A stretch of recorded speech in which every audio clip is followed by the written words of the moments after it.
कार्यकर्त्यांनो जरा गप्पा होता। दणदणीत असा विजयी झालेला आहे। 40हून अधिक खरं तर जागा निवडून आलेल्या आहेत। तुम्ही 2 मिनिट खरं तर आपल्या महाराष्ट्रातल्या तमाम मतदार बंधू भगिनींनी महायुतीच्या सगळ्या कार्यकर्त्यांनी उमेदवारांच्या सर्व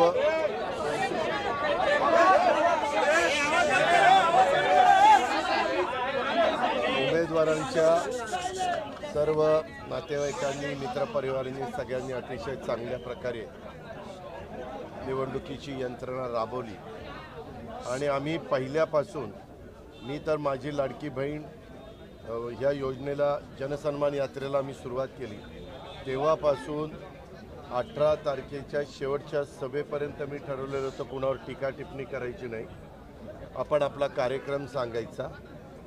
कुणी वाचाळवीरांनी वेगळे स्टेटमेंट केलेलं असेल तर तेवढ्यापुरतं त्या स्टेटमेंटच्या बद्दल आपलं मत काय ते सांगायचं आणि उद्याच्या काळामध्ये आमचं सरकार आल्यावर पुन्हा आमचं उद्याचं व्हिजन काय राहणार आहे ते सांगायचं आणि ह्याच पद्धतीनं आम्ही शेवटपर्यंत प्रचाराची यंत्रणा राबवली। मी अनेक मतदारसंघामध्ये जाण्याचा प्रयत्न केला, काही ठिकाणी मला जाता आलं नाही दुर्दैवाने, त्यावेळेस त्यांनी माझी व्हिडिओ क्लिप काढून घेतली 10 मिनिटाची 12 मिनिटाची आणि मग ती आम्ही पाठवली।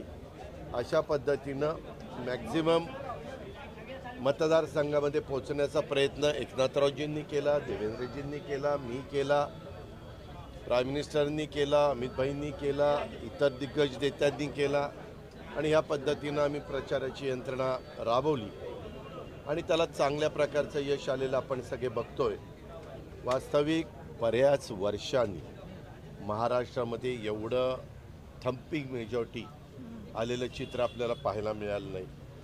पत्रकार मित्रांनो, मला आश्चर्य वाटतं की ह्यावेळेस 29 पर्यंत आकडा कुणाचा न गेल्यामुळं विरोधी पक्ष नेत्याची जागा पण भरली जाणार नाही, कारण मिनिमम 29 जागा त्या पक्षाच्या लागतात।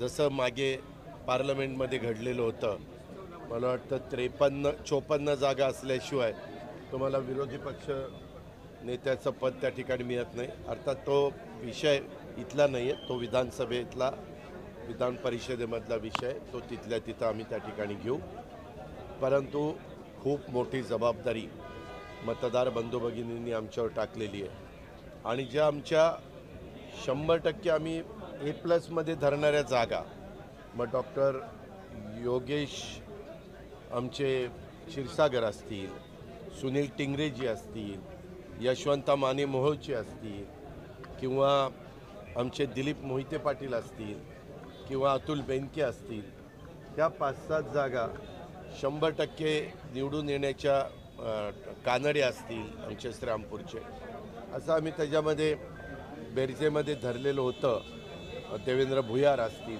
परंतु त्या जागा दुर्दैवाने आमच्या काही आल्या नाही, परंतु बाकीच्या जागा आमच्या आल्या।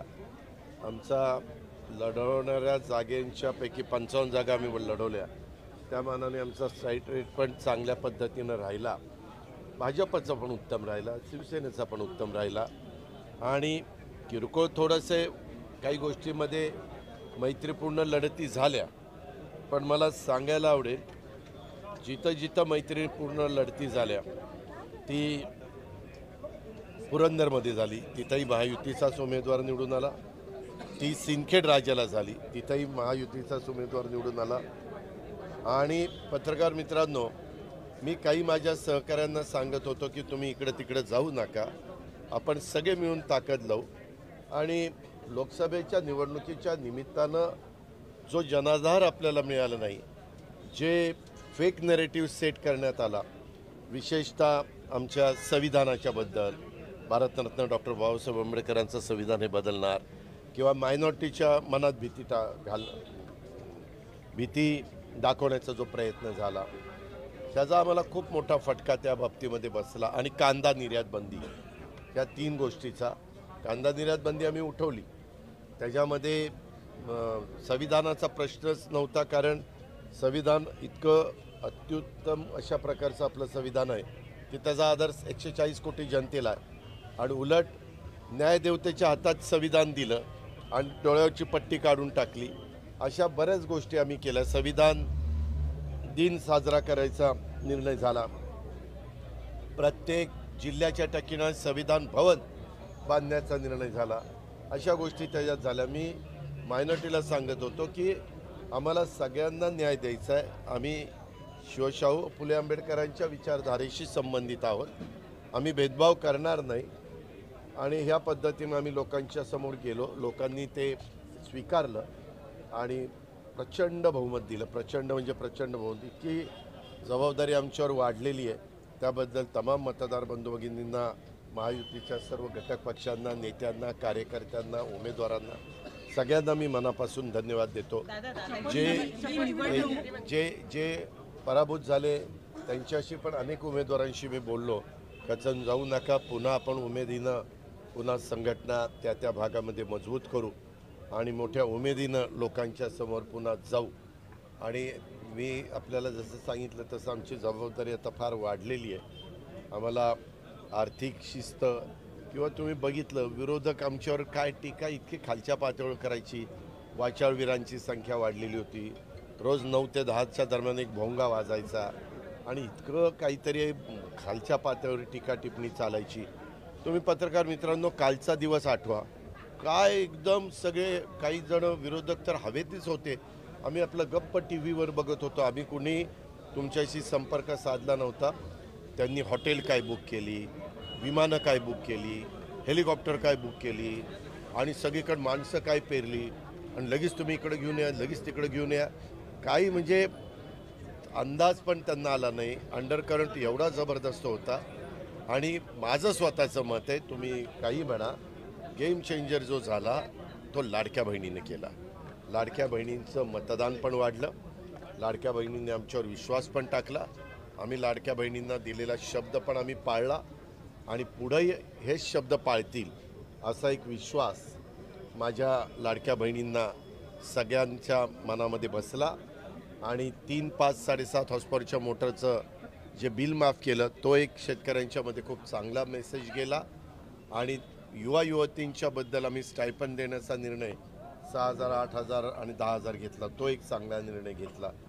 आणि आम्ही सतत मी सांगत होतो की केंद्र सरकार ज्या विचाराचं आहे त्याच विचाराचं राज्यात सरकार आलं तर आपल्याला प्रचंड निधी आणता येईल. मोठे मोठे प्रकल्प आपल्याला मार्गी लावता येतील आणि राज्याचा सर्वांगीण विकास करता येईल. आणि ते लोकांनी ॲक्सेप्ट केलं आणि प्रचंड अशा प्रकारचं बहुमत सांगितलं की वैयक्तिकरित्या सुद्धा ही निवडणूक तुम्हाला अतिशय महत्त्वाची होती. कुटुंब प्रमुख ऐका, त्यामध्ये मी ऐका ना, अजित पवार, राष्ट्रवादी काँग्रेस पार्टी आणि माझी सगळी असणारी टीम म्हणजे सगळे आमचे मान्यवर आणि एकनाथराव शिंदे आणि त्यांची टीम, आमच्या दोघांच्या दृष्टीने ही निवडणूक फार महत्त्वाची होती. आमच्या पुढच्या भवितव्याचा प्रश्न होता. आम्हाला लोकसभेला जो फटका बसला त्याच्यातनं आम्ही सावरलो. तिघांनी सावरलं. आम्हाला प्रफुल्लभाईंनी, सुनील तटकरेंनी, भुजबळ साहेबांनी, तिकडनं आमच्या एकनाथरावांच्या सगळ्या टीमनी सगळ्यांनी साथ दिली. संघटनेनी साथ दिली. सगळ्या सेल प्रमुखांनी साथ दिली आणि सगळ्यांनी ही निवडणूक आपली आहे असं समजून स्वतःला झोकून देऊन कामाला सुरुवात केली. आम्हाला इतकं मीडियावाले एक्झिट पोलमध्ये 6 नंबरला अजित पवार जाणार, काहीच त्यांचं राहणार नाही. आम्ही संख्या 55 लढवल्या जागा, तुम्हालाही माहिती आहे. 55 जागेत आमचे 41 उमेदवार निवडून आले.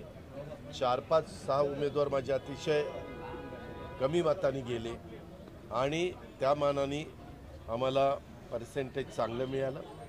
तीच गोष्ट देवेंद्रजींच्या बाबतीत आणि एकनाथरावजींच्या बाबतीमध्ये घडली.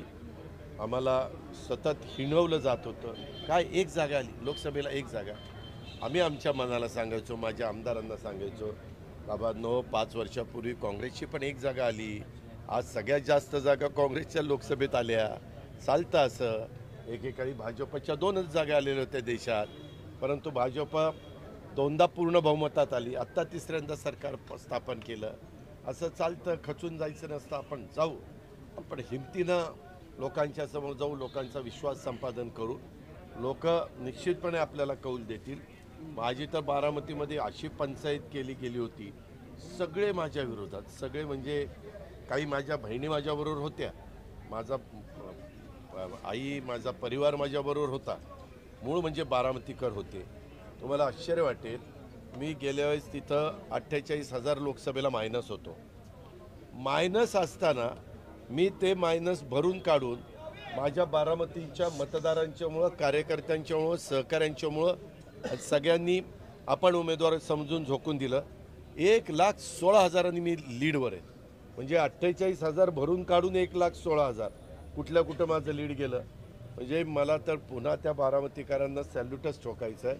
मी जाईल तेव्हा त्यांचे आभार मानीनच, परंतु आत्ता त्यांना सॅल्यूट ठोकतो. खूप जबाबदारी त्यांनी वाढवली. अतिशय हुशार लोक. कुठं कसं मतदान करायचं, काय करायचं, भावनिक मुद्दा घेतला नाही, काय नाही. मी कामाचा माणूस होतो. विकास मी त्या ठिकाणी केलेला होता आणि त्या विकासाला त्यांनी मत दिलं. राज्यामध्ये देखील आम्ही महायुतीच्या सरकारमध्ये काम करताना विकास हाच मुद्दा मांडून लोकांच्या समोर गेलो. काही बाबतीमध्ये एक वेगळा प्रचार करायचा, हम एक है तो सेफ है. मी लोकांना म्हणायचो हम एक है म्हणजे इथं असणारे सगळे आपण एक आहोत तर आपण सेफ आहोत. ह्याच्यात काही चुकीचं होतं. परंतु जसं सबका साथ सबका विकास तशा पद्धतीनं पण काही डोक्यातनं कल्पना काढायचे आणि काहीतरी तिसराच प्रचार करायचे. पण यावेळेस आम्हाला आमच्या मागासवर्गीय समाजाने पण साथ दिली, आमच्या अल्पसंख्याकांनी पण बऱ्यापैकी साथ दिली.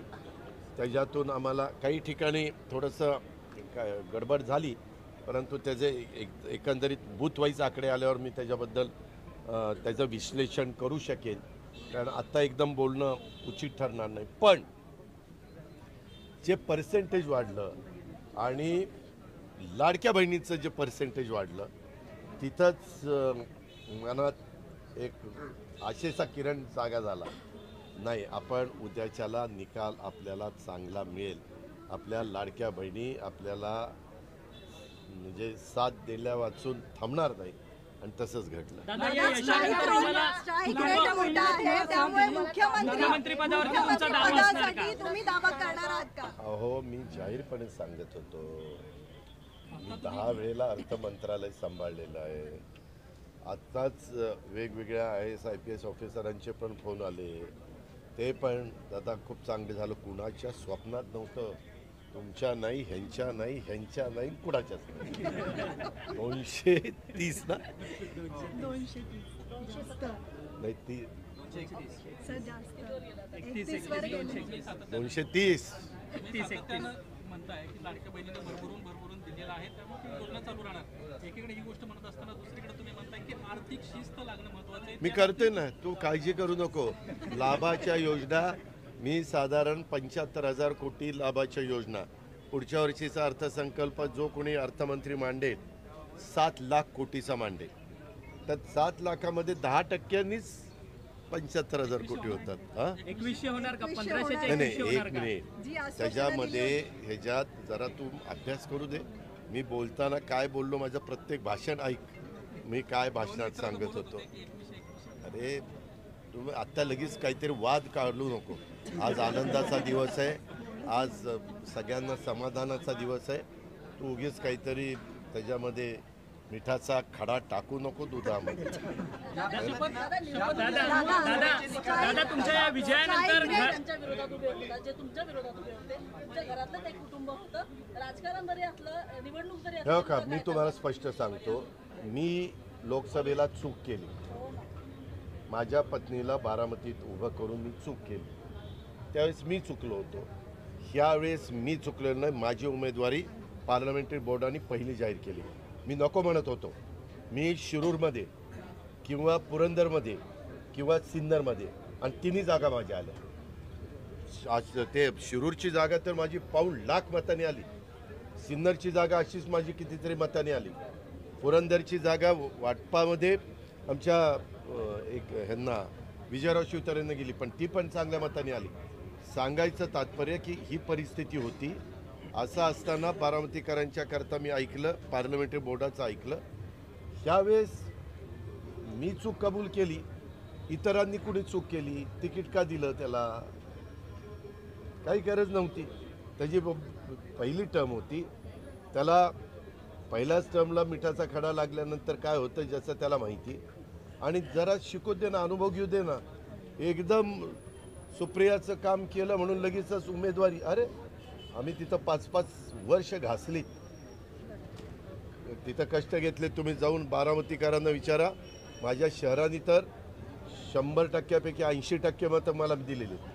20% तर जातात ना, तेवढेच लोक विरोधी असावेच लागतात. नाही तर सगळेच असले तर मग आमच्याही डोक्यात सत्तेची नशा चढते, हवा चढते. त्याच्यावर जमिनीवर पाय ठेवून चालायचं असतं आणि नको होतं करायला. परंतु फार म्हणजे माझी आई म्हणत होती हे नको, आजीच्या विरोधात उभा करू नका. परंतु काय सगळे खानदान अक्षरशः प्रचाराला अगदी काय म्हणजे आमच्या विरोधक आत्तापर्यंत जे उभे असतील त्यांच्या बाबतीत एवढा विरोध झाला नसेल, इतका बारकाईनं सूक्ष्म प्रचार झालेला नसेल एवढा. रॅलीमध्ये काय आमच्या मुली फिरायच्या, ते काय आमच्या काकी काय फिरायच्या. मला इतकं वाईट वाटायचं. काकी माझ्या आईसारख्या आणि त्या पायाला भिंगरी बांधून ह्या वयात 35 वर्ष मी काकींना बाहेर फिरून दिलं नाही. 35 वर्ष तुम्ही बारामतीकरांना विचारा. आणि मग मला राज्य पण बघावं लागायचं. आणि मग तुम्ही पण म्हणायचं दादा तुम्हाला बारामतीकरांनी अडकून ठेवलं का हो. मी म्हणायचो नाही, मी तिथं थोडा वेळ देतो आणि बाकीचा वेळ राज्याला देतो आणि राज्यात फिरायचो. अशा पद्धतीनं झालं. पण तो वाईट वाटतं. आणि त्यांना सांगत होतं अरे हे बरोबर नाही. काय एकेकाची भाषणं, आपण कुठल्या स्तराला जातो, काय भाषणं करतो, कशा पद्धतीनं बोलतो आपण. का म्हणजे पहिल्यापासूनही राजकारणात असते तर गोष्ट वेगळी. पण जाऊ द्या आता. दादा तुमचा स्ट्राईक रेट चांगला आहे, मग आता मग मुख्यमंत्री पदावरती तुमचा दावा असणार का? उद्याच्याला माझ्या पक्षाच्या आम्ही सर्व प्रमुखांनी मीटिंग बोलवली आहे आणि ती 5 स्टार हॉटेलमध्ये बोलवलेली नाही, ती देवगिरी बंगल्यावर बोलवलेली आहे. तिथं पाठीमागं आम्ही चर्चा करू, नेता निवड करू आमच्या पक्षाचा. भाजप पण तसाच नेता निवड करेल, एकनाथराव पण नेता निवड करतील आणि त्याच्यानंतर मग आम्ही एकत्र बसू आणि त्याच्यानंतरचा पुढचा राज्याचा प्रमुख कोण, काय, कशा पद्धतीनं सरकार करायचं, कुणाचे किती डिपार्टमेंट कुठले कुणाला वगैरे वगैरे ह्या सगळ्या चर्चा करू. कारण हे झालं की आम्हाला लगेच अधिवेशनाला सामोरं जायचं आहे. त्याच्यामुळे ते अधिवेशन आमच्या दृष्टीनं महत्त्वाचं आहे. दादा पण तुमची सुपर इच्छा होती. तुम्ही अनेक भाषणांमध्ये बोलून दाखवलंय की मी फडणवीस असेल, एकनाथ शिंदे असेल यांच्यापेक्षा सिनियर आहे राजकारणात. तुम्ही नाही, एक मिनिट. ते तुम्हाला गंमत पण कळत नाही. अहो सिन्सिअर अगदी सिरियसली सभा झाल्यावर काही थोडंसं त्याच्यात असं बोलायचं की एक थोडासा हास्य फवारा निर्माण झाला पाहिजे.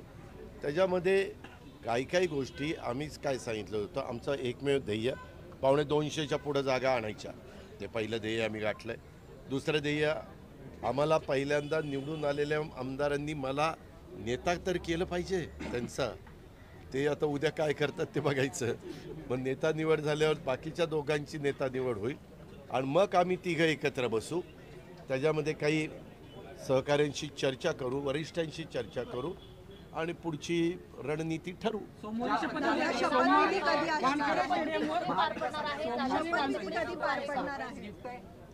शपथविधी देशाची आर्थिक राजधानी मुंबई आहे आणि महाराष्ट्राची राजधानी मुंबई आहे. तिथं शपथविधी पार पडला.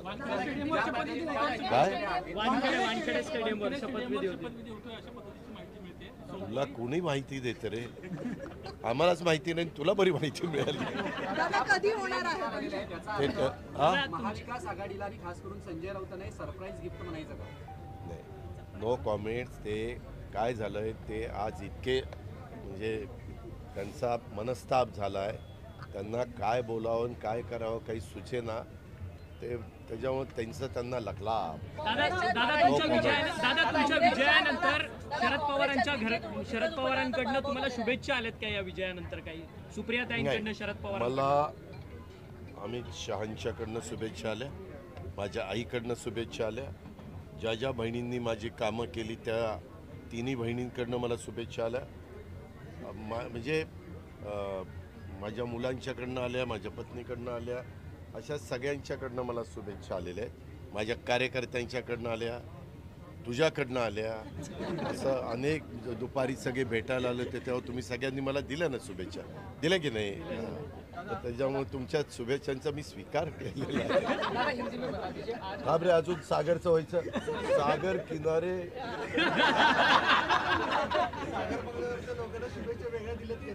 कुठल्या नाही ना, आधी आमचे नेता निवड होऊ दे ना, मग आम्ही तिघं बसू ना. भाजप सगळ्यात मोठा मध्यंतरी अमित भाई शहा ज्यावेळेस मुंबईत आले त्यावेळेस त्यांना मी विचारत होते की ज्यांचे सगळ्यात जास्त बळ असेल तो असेल का आमदार, तर त्यांचे संगीत तशा स्वरूपात होतं. त्या संदर्भात सागर काही काळजी करू नका, आम्ही व्यवस्थित बसू. इतकं बहुमत मिळालेलं आहे, आता आम्हाला थोडंसं व्यवस्थितच असं काही अतिरेक करून चालणार नाही रे.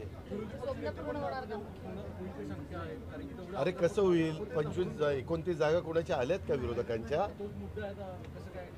ते बघू ना. हाऊसचं काम इथं चालतं, हाऊसचं काम हाऊसमध्ये. काँग्रेसच्या दिग्गज उमेदवारांचा सुद्धा पराभव झालेला आहे दादा. बाळासाहेब थोरात अरे काल तर बाळासाहेब गाडीतनं फिरत होते, आमचे जयंतराव गाडी चालवायचे आणि त्यांना पंपिंग करायचं काम आमचे संजय राऊत साहेब करायचे. गाडी इतकी सुंदर चालवतो, सरकार किती सुंदर चालवतील. आता कधी सरकार चालवणार, काय करणार? तरी आमच्या इस्लामपूरवाल्यांनी नीट लक्ष दिलं नाही हो. मी कार्यकर्त्यांशी बोललो, त्यांनी अजून जरा नीट लक्ष दिलं असतं ना, करेक्ट कार्यक्रम झाला असता.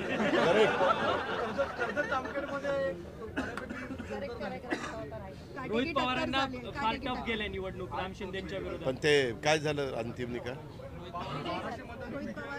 रोहित पवारांचं झालं अशी माहिती. 1200 मतांनी विजय. काहीतरी एक हे राहिले होते असं काहीतरी. पहिल्यांदा 354 जाहीर केलं आणि पुन्हा असं काहीतरी कानावर आलं.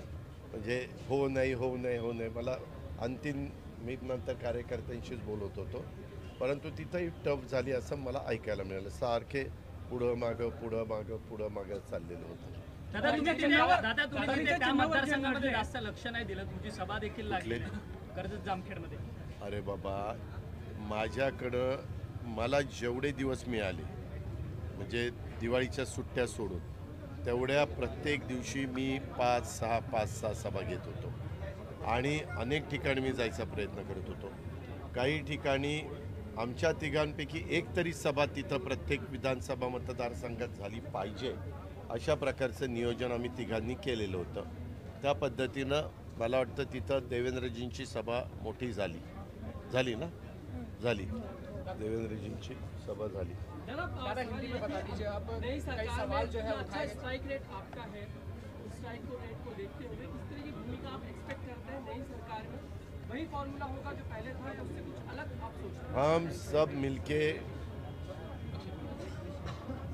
अपने गवर्नमेंट राज्य सरकार के हिसाब से, स्टेट के हिसाब से डिसीजन ले लेंगे. लेकिन दादा जो स्ट्राइक रेट आपका रहा है खास कर ये कि उसको लेकर आप कौन सी लाडली बहना योजना एक बहुत बड़ा गेम चेंजर है? मुझे ऐसा लगता है लाडली बहना नंबर 1 और रूरल में नंबर 2 3, 5, 7.5 हॉर्स पावर के बिजली माफ वो योजना, 2 योजना बहुत इफेक्ट करके गई है, ऐसा मुझे लगता है. वो जो नैरेटिव चला, बारामती सीट को बोलते लेकर रहे कई सवाल जो है वोट उठाए मत कीजिए, ये सारे जो नैरेटिव चले वो सारे नैरेटिव को अल्पसंख्यक वोट क्या है? लोगों ने सज्जाद नोमानी के सामने आकर उन्होंने कहा कि वोट न करें, ये सारे नैरेटिव उसके बारे में नो कमेंट्स, क्योंकि क्या है अभी डिसीजन अपने पास रिजल्ट आया है, क्यों इसके बारे में ज़्यादा चर्चा करें. दादा बारामती सीट को लेकर जानना चाहेंगे, कई सवाल जो है उठाए गए थे, आखिर में अब रिजल्ट आ गया है क्या जॉनसन सिंह? मेरे वोटर्स को मैं शुक्रिया अदा करना चाहता हूँ, थैंक्स बोलना चाहता हूँ. उन्होंने वापस मेरे ऊपर बहुत बड़ी जिम्मेवारी डाली है. वो जिम्मेवारी अच्छी तरह से निभाने की कोशिश मैं इस 5 साल करूँगा. मेरा हमेशा, मैं काम करने वाला आदमी हूँ, मैं काम ही करूँगा अच्छी तरह से. मेरे जो भी डिपार्टमेंट हो डिपार्टमेंट चलाऊँगा और ज़्यादा से ज़्यादा लोगों के मन में ये गवर्नमेंट का काम उनको पसंद आए ऐसा काम करूँगा. खासकर जिस तरीके से प्रचार कर रहे थे, खुद प्रतिभा काफी उतर गई, वो टेक्सटाइल पार्क उनको रोका, इस तरह के नैरेटिव चले. नहीं रे बाबा, बिल्कुल नहीं रोका. 5 मिनट खाली किसी को पता नहीं था. वॉचमैन क्या होता है, कभी कभी ये वॉचमैन रहते हैं कॉन्ट्रैक्ट बेस पे आते हैं, कभी साउथ से आते हैं, नॉर्थ से आते हैं, उनको इतना मालूमात नहीं रहता, इसीलिए 2-5 मिनट ही रुकवा दिया। बाद में उनको तुरंत अंदर लिया, जहाँ जहाँ उनको जाना चाहिए था वहाँ वहाँ उनको जाने दिया, उनके वर्कर के साथ बात करने दिया और सब ठीक ठाक उनका वेलकम किया, उनको कुछ तो बुके दिया, सब कुछ हुआ। आखिरी सवाल, जिस तरीके से शरद पवार की संख्या 80 से ज़्यादा सीट लड़ी, क्या 10 सीट आ जाना उनका, आप उनको करीब से जानते हैं, उनका स्ट्राइक इस तरह से घट जाना उनके स्टेचर के नेता के लिए आप उसे किस तरह से देखते हैं? No comments. दादा नवाब भाई हमेशा कहते गए कि सभी कार्यकर्ताओं की इच्छा है कि दादा और शाहिद एक साथ आए, तो कार्यकर्ताओं की ऐसी इच्छाओं पे आप कैसे देखते हैं, क्या कहते हैं? अभी देखो, अभी आज ही रिजल्ट आया है, तुरंत ये सोचता है, ये वो सोचता है। अभी मेरे मन में जो मैं सोचता हूँ वो पहले होने दो, बाद में फिर कार्यकर्ताओं का इनका क्या कहना है, उनका क्या कहना है, आपका क्या कहना है, आपका क्या सुझाव है, वो सब देखूंगा। लेकिन अभी फर्स्ट टारगेट जल्द से जल्द, क्योंकि 27 तारीख से पहले गवर्नमेंट ये आना चाहिए, नहीं तो राष्ट्रपती राजवट लागू करनी पडेगी। दादा, महायुतीच्या विजयाने राज्यभरामध्ये आता गुलाबी वातावरण निर्माण झालेलं आहे, तुम्हाला अजूनही गुलाल लागलेला नाहीये? अगं बाई, गुलाल अजून वेगवेगळी पदं द्यायची त्याच्यानंतर। दादा, विरोधी पक्ष ने यही चलाया कि जो लाडली बहना योजना है उसको इतना पैसा सरकार दे नहीं पाएगी आने वाले समय, हालांकि उन्होंने 3000 का बाद में प्रस्ताव रखा। अब 2100 की आपने बात अपने चुनाव, ये देखो, क्या वो पॉसिबल है आने वाले समय में? अभी योजना बंद तो नहीं होगी? हमने 1500 का काम शुरू किया है। पहले 1500 का तो हमें ठीक ठाक तरह से करने दो, फिर बाद में हमें रिसोर्सेज बढ़ाना पड़ेगा, बाकी इंतज़ाम करना पड़ेगा, तो आहिस्ता आहिस्ता हम करेंगे एक एक एक एक एक एक। प्रतिभा काकी आपके खिलाफ उतर जाना मैदान में आपको बहुत हर्ट कर गया इन सारी? यस, क्योंकि वो मेरी माँ समान है, मुझे बिल्कुल ऐसा, मैं ज़िंदगी में ऐसा नहीं सोचा कि मैं जब खड़ा रहूँगा तब इतना आगे आके वो मेरे खिलाफ प्रचार करेंगे, सबके घर जाएंगे, मिलेंगे। सब बोलते थे काकी, उनको भी काकी बोलते वहाँ, काकी आपण 35 वर्षात नाही आला, 30 वर्षात नाही आला, एकदम तुम्ही कसं काय आला? काही बोलून दाखवलं।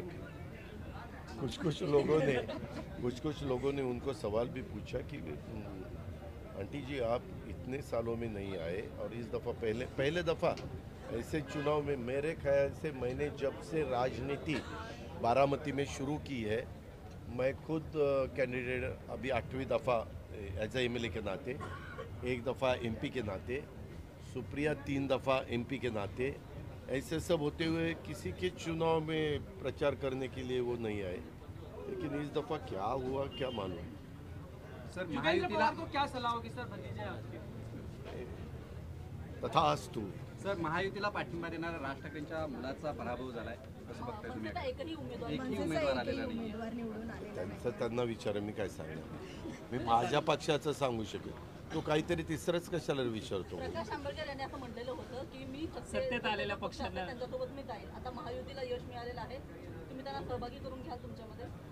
नाही, मी एकटा महायुतीचा मालक नाही, आम्ही अनेक जण आहेत, देवेंद्रजी आहेत, एकनाथरावजी आहेत, तर रामदास आठवलेजी आहेत, इतर मित्रपक्ष आहेत, त्याच्यामध्ये विनय कोरे असतील, बरेच जण आहेत, आता मी सगळ्यांची नावं घेत नाही, घटक पक्षांचे मेंबर आहेत, ते सगळे मिळून त्याबद्दलचं ठरवतील ना। सर आपने हमेशा कहा कि पार्टी और पॉलिटिक्स, घर और पॉलिटिक्स दोनों अलग अलग चीज़ है, क्या आप कोशिश होगी घर एक रहे, पॉलिटिक्स में इन्वॉल्व होगी? आपने बार कहा कि आपको खड़ा नहीं करना था अपनी पत्नी को, लेकिन खड़ा करना पड़ा उस वक्त कि आपने मजबूरियाँ नहीं, तो क्या परिवार को फिर से लाने की कोशिश होगी, जो हुआ सो हुआ, खत्म हुआ? ये देखो, मैं हमेशा पॉजिटिव सोचता हूँ, हमेशा पॉजिटिव सोचता हूँ, निगेटिव सोचकर कुछ फ़ायदा नहीं होता, लोगों को भी पसंद नहीं है। मैंने जब देखा, मैं एग्रेसिवली, मेरे स्पीच आपने देखे होंगे, एग्रेसिवली मेरी बात लोगों के सामने रखता था और लोगों को जो ठीक लगता है लोगों ने उसके लिए हमें रिस्पांस दिया और हमारी जिम्मेवारी लेकिन बहुत बढ़ाई। आप देखो ना, कांग्रेस के बड़े बड़े लीडर नाना पटोले जी पे हार गए ना, जिंकले 516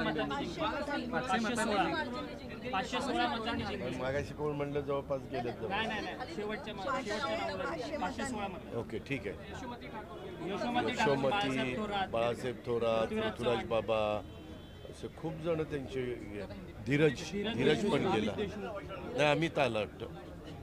रिकाउंटिंग लागतात.